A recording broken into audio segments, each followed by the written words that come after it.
Let's move on to main topic number 2, shall we? And our second main topic today gets submitted to us by Dustin Crawford. And Dustin Crawford writes, "Hey, John and crew." Hello there, Dustin. "I saw that Oscar Isaac," Rob, I knew you were going to be itching to talk about this one. "I saw that Oscar Isaac and Jake Gyllenhaal have signed on to play Francis Ford Coppola and Robert Evans, respectively, in the upcoming drama about called Francis and the Godfather, which is set to chronicle the tempestuous, chaotic production of the classic film. I love both of these actors, and I love The Godfather. Who doesn't? What do you think about this news?" All right, man. Thanks a lot for sending this in. And yeah, listen, Rob, it was only maybe about a month or two ago that you and I started talking about the fact that we actually get a big kick and have a love of like movies about the making of certain movies. Like, for instance, I really like Saving Mr. Banks, the Tom Hanks, where Tom Hanks plays Walt Disney. Colin Farrell played the creator of why am I freezing on the name of Mary Poppins? Mary Poppins, in the making of that, big into that sort of stuff. And anyway, kind of out of nowhere, I had not heard anything about this project before. I had heard nothing about it. But along comes this thing called Francis and the Godfather. They're going to make a movie about the making of The Godfather. Now, Rob, to a lot of people, the only debate in the movie world for a lot of cinephiles is, which is the greatest movie of all time, The Godfather or The Godfather Part 2? Like, for a lot of people in cinephile circles, that's the only true debate to be had. So to have them come together and do something like this, and you add talent, Rob, like an Oscar Isaac, like a Jake Gyllenhaal, telling the story. And by the way, Francis Ford Coppola already came out and said, "Nope, this is going to be great." You got Barry Levinson directing it and all this kind of stuff.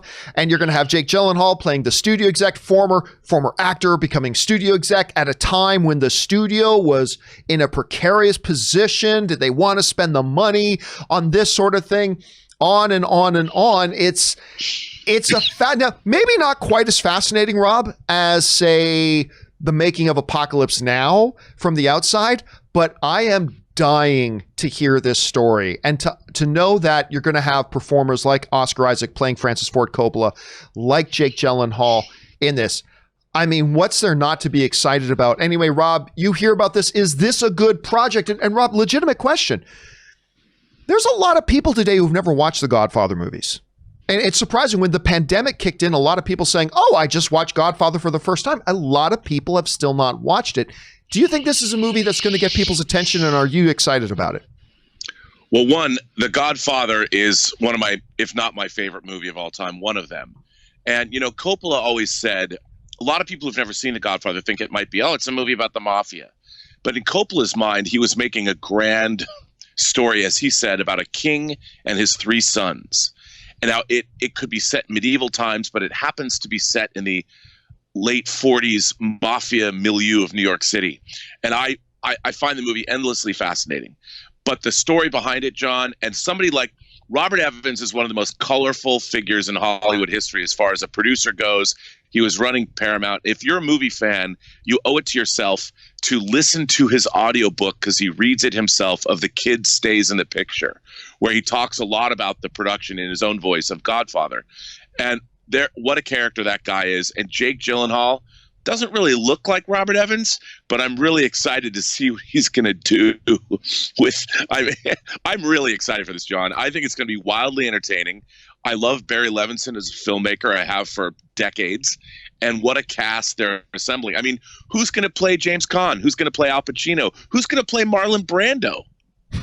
I mean, it's going to be crazy. And it's like a mini series, right? Isn't it like a 10-part limited series or something? Oh, I have no idea. My assumption was just it was going to be a movie, but it's okay. Well, either way, John, this is, we are getting some great entertainment. There's the new Stephen King adaptation of The Stand coming out. We're getting this. Barry Levinson's new movie. I mean, Robert Zemeckis' new movie. The Witch is dropping on HBO Max. We're living. It might be a pandemic, and we might not be able to go to the movie theaters. But man, there's some great stuff coming down our way through streaming services, and I'm excited. at least in the works. Now, Rob, one of the names that, of course, along with Oscar Isaac, Jake Gyllenhaal, that's part of this big story, of course, is Barry Levinson. Now, you probably know that name. Barry, I think it's fair to say, hasn't made anything of note maybe in a good 20 years. I mean, the last film that Barry Levinson made, unless I'm forgetting about one or two, that I really, really loved was a movie he did with Robert De Niro called Wag the Dog, which is a political film. But if you haven't seen Wag the Dog, it's one of the best political films of all time. It's fabulous. He also did movies like Diner, Tin Men, Rain Man, Bugsy, Toys, with Robin Williams, and Good Morning Vietnam. So he made several films with Robin Williams. So he may have not made anything in a while, but he's got some great ones. Rob, when you think about the filmography of Barry Levinson, what stands out to you the most? What are your maybe one or two of your favorites? I'm a huge fan, but lately, over the last, he made a movie called What Just Happened with Robert De Niro. And Robert De Niro plays a movie producer. That's right. I remember that. It is one of the most realistic. Sean Penn's in that. Sean Penn's in that. Bruce Willis is in that. Dude, it is so well, now that you're a big-time movie producer, John, if you watch this movie, you're going to see how painful producing movies can be. And actually, you're also you've now directed a feature-length documentary. You might be in the running for the Academy Awards, dude.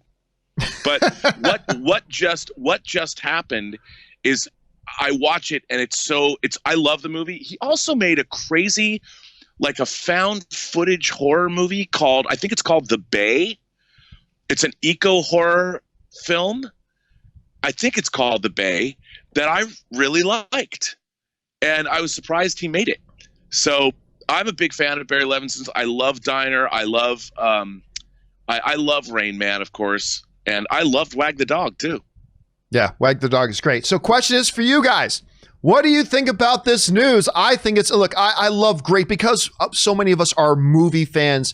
I get a big kick, whether, it's Wag the Dog or whatever. I just love when you get other stories, though, about the making of some of these great classics, and you add talent like this. I think it sounds incredible. Guys, what do you think about it? Are you excited for it? Maybe you're one of these people, one of many people, as a matter of fact, who's never had a chance to see The Godfather. Maybe that keeps you from feeling all that excited about it. What do you think? Jump down to the comment section below and let us know your thoughts. All right, guys.